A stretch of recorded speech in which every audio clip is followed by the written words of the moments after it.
schools that funnel into its high school. Lake Dallas has one.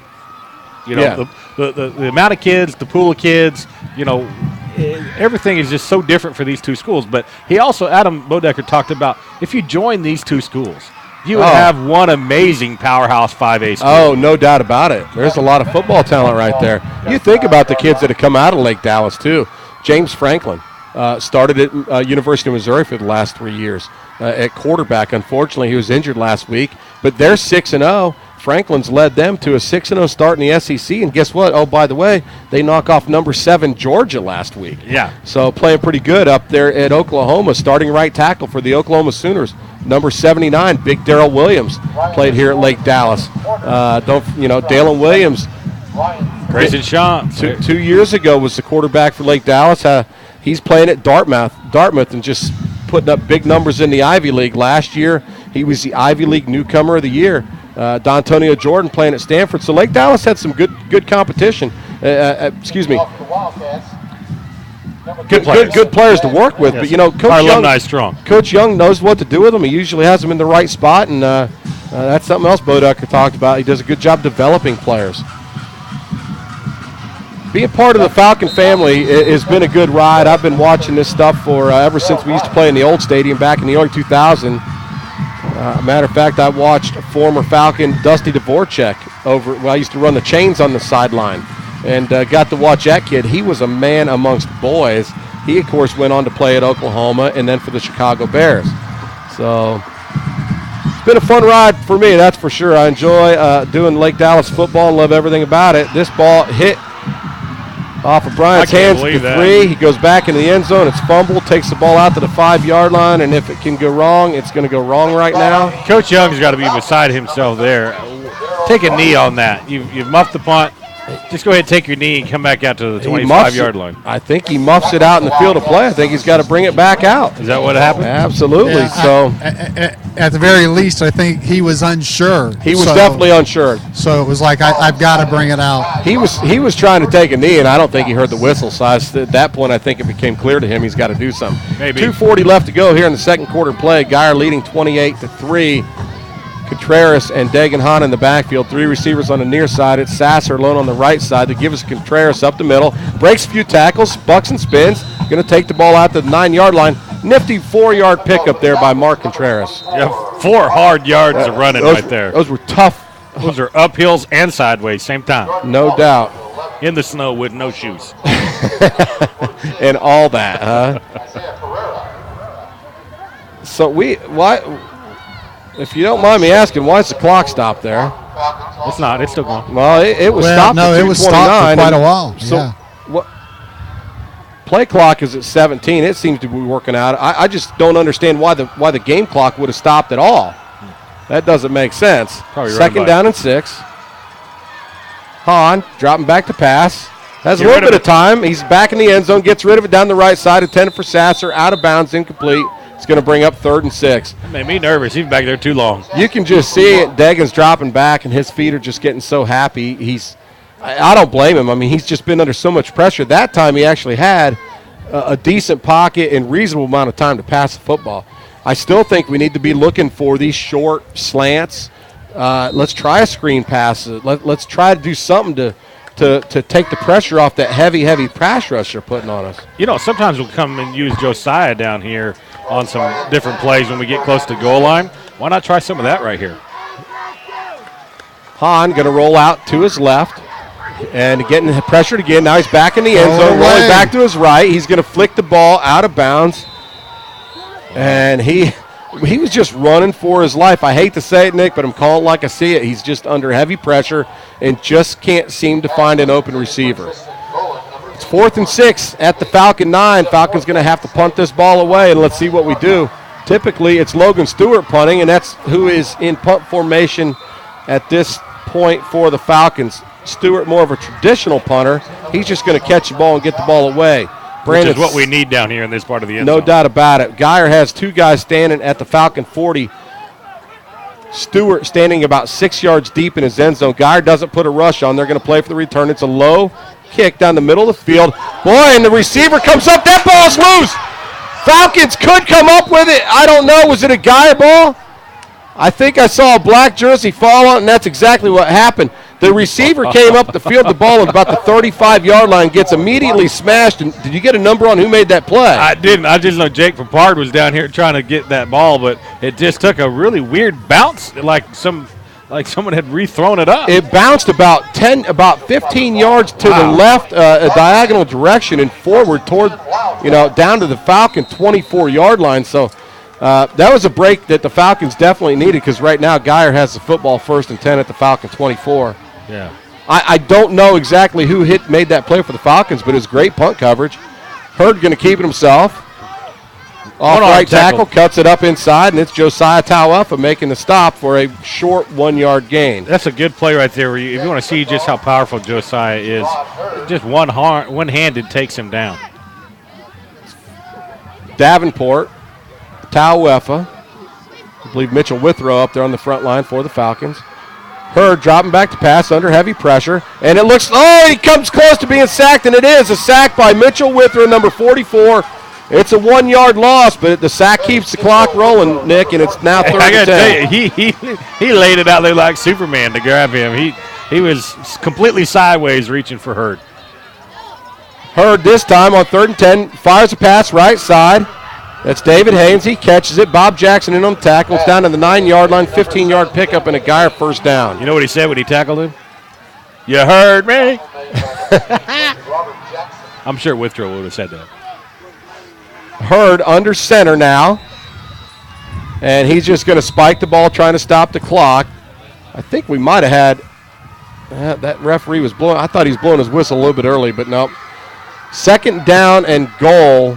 Ball spotted at the 9-yard line. There's 52 seconds left. They're absolutely trying to score here. No doubt about it, and they get it going as most of their offense is over here on the sideline talking to their coaches. Play clock at 20. Everybody trying to get out there and get in position. Play clock at 15. Hurd in the pistol position. He's got Taylor flanked to his right. 3 receivers far side, 1 near side. It's 2nd down and goal. Hurd looking to pass. He's going to fire end zone. Hits his receiver. Touchdown, Geyer Wildcats. That's number 15, Tyler Smith. 47 seconds left to go here in the second quarter. Geyer 34, Lake Dallas 3. Well, guys, it's turning into what we feared, Well, we all knew this potential, but I got to tell you, it wasn't quite this way. Here's the kick by Grems. It's up right through the uprights. 35-3 in favor of Geyer with 47 seconds left to go here in the second quarter. We're going to step away and talk about it here in a minute, Brother Band. You're listening to the Lake Dallas Falcon Quarterback Club broadcast. Hello, Lake Dallas fans. Nick Fredrickson with T-Rock Roofing. I am your Texas Storm Specialist. Call on me day or night to fix it right, the first time. Specializing in insurance claims, call me to find out why I am the most referred local roofer. No job too big or small, we fix them all. Find me at www.dallasroofer.com or call on me at 214-289-6776. To get it fixed, call Nick. All righty, St. Nick. Who was that we just heard? You been fixing many roofs lately? I've been fixing a few. Got a That's couple good. of nice projects going on, but always looking for more, Dan. Well, what else do you do? You don't just fix roofs, do you? I do gutters, windows, floors, paint. I figure St. Nick, you come down any chimneys? I do come down chimneys with a red basket, but I usually take more than I give. So, Brother Van, you were talking about it. It's unfortunately turning into what this potentially could have happened. But I got to tell you, Falcons were trailing 14-3. Less than 5.5 minutes left to go in the second quarter. And then it was that 56-yard run by Hurd to make it 21-3. But after that, it's just been really, really choppy because they scored at 2:50 left to go in the second quarter. Now at 47 seconds left to go in the second quarter. Here's the kick by Grems. It's deep. Bryant going to handle it 2 yards deep in the end zone. He's bringing it out across the 10, gets hit at the 14, falls forward to the 15, maybe 16. And I can only imagine that Coach Young is, hey, let's just take a knee and get out of this half and get to the locker room. Hey, Brother Van, I'm not so sure we want to bring up this Oakland Raider pajama thing to Coach Young right now. So come on. Go ahead and, I know you're writing it down, but let's go ahead and scratch that. No. I scratched that a long time ago. Okay. He never wrote it down is what he's telling me. I'm even, honest to goodness, I'm even at a loss what to even ask Coach. I mean. You're so good at this, I'm going to leave it up to you, pal. There's the kneel down by Hahn. 35 ticks and counting here in the second quarter play. Again, Falcons trailing Denton Guyer 35-3. Falcons, again, we talked about it, Nick. They come into the game, they're missing their 2 leading receivers. They're starting running back. It would have been a really tough game if they're at full strength. But without all that production, the good news is we have seen some kids really step up. I think Brett Sasser's played very well. Yeah. Shaq has caught, Simpson's caught 5 balls. Sasser's got 4, 47 yards. Dagan Hahn, 11 for 20 for 97 yards. Good news is for Dagan, no interceptions. He has thrown a couple iffy ones, but he's been under heavy pressure all night. We've got Coach here for the Mark Tucker halftime minute. Coach, at the end of the first quarter, we were commenting how unlike the game's last couple of weeks, we were in this game. It was they were playing with confidence. Then Jarrett had that about 56 yard run touchdown. Did it kind of take the air out of the sails on that one, or just what? How are you going to be able to stop Jarrett? Well, when he gets out there, it's going to be hard for us to tackle him. That's we got to keep him in the pocket. But the special teams is what's the disaster. Our kicker's sick, couldn't show up, so we're having problems putting the ball. And special teams is what hurt us. We've played hard. I think our defensive front has done a decent job, but he scrambles out and gets out there. He's hard to bring down. We need to keep him in the pocket and make him throw the football. Okay, Coach. Good luck in the second half. Go get him. Give him a big talk. Okay. Hey, a little more mustard on the SWAT there today. Well, I didn't. You could tell the frustration, and so I didn't even want to ask him a second question. I mean, you're just rehashing, Yeah, and he knows. So I'm going to turn the mic over to Patrick because our band's taking the field first here tonight, being the visitors. All righty, Patrick, you got us? Patrick Style? Hey, guys, I'm here. Hey, man, how's it going? Is it a little wet out there tonight? Oh, it's been a little wet, a little dry, a little cold, a little windy. How are you guys up there in the booth, Dan? Well, we're doing pretty good, and I got to tell you, man, it's some good grub. New York Sub have had a nice salad, and we had a little pizza going on, too. So yeah, well, we're dry, though, and it's actually kind of warm, so we're doing great. Yeah, that's just fantastic for all of us. All right, Patrick, you want to set this up for all the band folks? Oh, yeah, Dan, the band is coming out on the field, and we've got something special for the crowd here tonight in memory of Nathan Mackey, the student from Guyer High School who passed away this year. So very classic. Very nice. Yes. All right, and now, ladies and gentlemen, please welcome to the field the pride of Falcon Land, the 2013 edition of the award-winning Lake Dallas Falcon Band. The band this evening is being led onto the field by senior drum majors Ryan Stile and Lupita Lerma. Junior drum major is Greg Elder. The color guard captain is Raven Flanagan. Drumline captain is Justin Norris. The directors for the Lake Dallas High School Marching Band are Denise Kennedy, Frankie Burke, and Juan Nunez, with assistance from color guard instructor Rusty Keaton and student teacher Corey Davis. Tonight the band will be performing their 2013 competition show entitled Dark Matter, A Journey Through Galactic Shadows, featuring the music of Gustav Holst, Bjork, and Michael Giacchino.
Ladies and gentlemen, at this time, the Lake Dallas Independent School District would like to honor a young man, Nathan Mackey, whose life ended much too soon.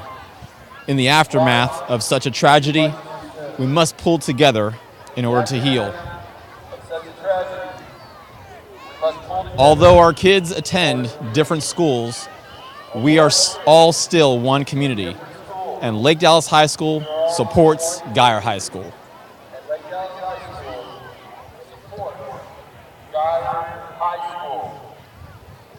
Ladies and gentlemen, this is our tribute to not only Nathan, but to all of our students.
And there you have it, ladies and gentlemen, a beautiful presentation there by the Lake Dallas High School Band and the Lake Dallas High School High Steppers.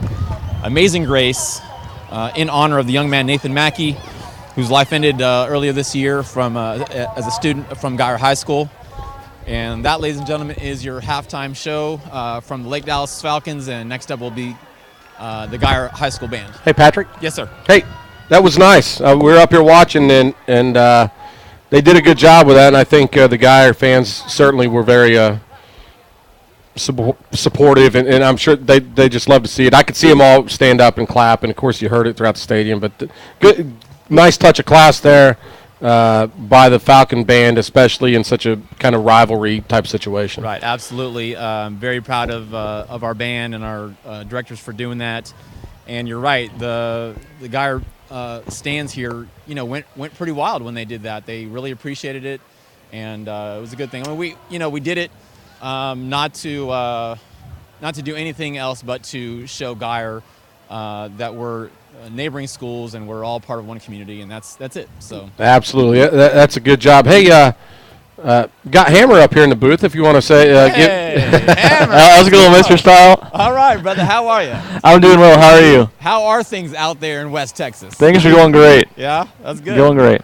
That's good. Well, it seems like you have been very busy this semester. Yeah, unfortunately. That's great. I feel bad about that, but no. That's good, man. That's good. You should be busy and you should be enjoying it. So I'm glad you are. All those things are happening for sure. Absolutely. Good. Well, good deal. Well, stick by the radio because Hammer's going to do a little broadcasting here in the second half. He's going to come on with myself, and then I'm going to step aside and let him and Nick do a little bit of the show. So it's going to be Hammer time all over again. All right, Hammer time, baby. You got it. All right, Patrick. We're gonna let it go, and we're gonna leave you with the mic for the rest of the halftime here. All right, sounds good. You got it. Bye bye.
Wildcat Nation.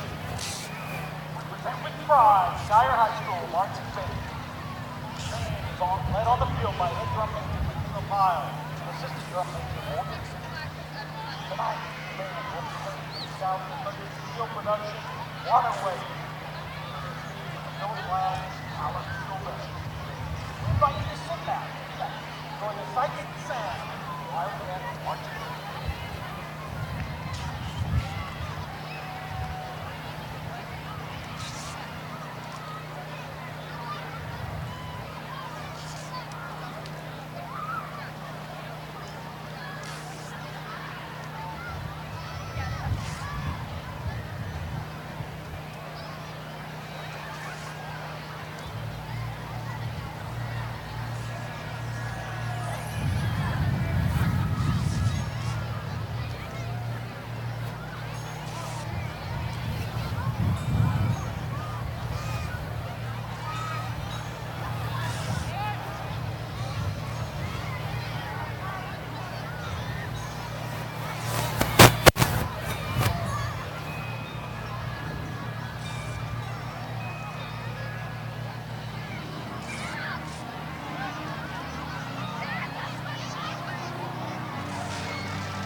Let's